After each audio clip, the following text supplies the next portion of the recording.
Bonjour, si vous êtes dans mon réseau, vous avez peut-être vu passer la news. On lance un nouveau projet, les filles et les garçons de la tech.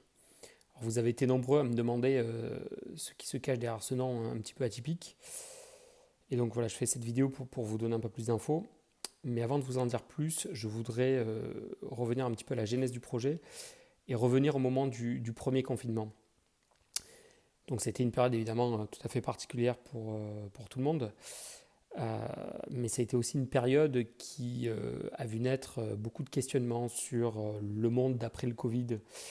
Quelle serait l'entreprise, quelles seraient nos façons de travailler dans ce nouveau monde qui devait apparaître à l'issue de cette crise-là. Beaucoup de questionnements aussi euh, sur l'impact du job de chacun dans la résolution des grands enjeux de notre société. Globalement, est-ce que mon job a du sens, quoi. Et donc aujourd'hui, on crée les filles et les garçons de la tech pour pouvoir répondre à ces questionnements-là. Euh, Notre enjeu principal chez les filles et les garçons, c'est d'avoir un impact positif sur notre environnement social, sociétal et écologique. Alors globalement, les filles et les garçons de la tech, c'est une ESN, une entreprise du service numérique qui aide ses clients dans des problématiques cloud, DevOps, containerisation, des sujets, pour ceux qui nous suivent, des sujets qu'on affectionne depuis maintenant plus de 10 ans. Mais ce qui nous différencie vraiment avec les filles et garçons de la tech, c'est la structure même de l'entreprise. On a fait le choix d'avoir le statut d'entreprise à mission ou à mission solidaire. Globalement, ça veut dire que statutairement, on s'engage à avoir un impact positif sur notre environnement.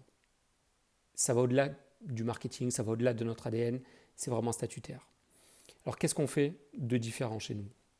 Globalement, on travaille 4 jours par semaine sur les projets de nos clients pour libérer la 5e journée pour pouvoir faire d'autres choses. Alors, avoir un impact positif sur son environnement, c'est en tout premier lieu pour nos clients et nos salariés. Alors on se forme beaucoup et tout le monde est inscrit dans une démarche de certification. Avoir un impact positif sur son environnement, c'est aussi pour les autres. Alors, l'ensemble des salariés chez les filles et les garçons de la tech sont engagés dans une mission associative et contribuent par des actions concrètes à la résolution des grands enjeux, des grands défis qui attendent notre société. Voilà, ce sont les principaux leviers, il y en a d'autres que nous on active pour nous assurer d'avoir un impact positif sur notre environnement.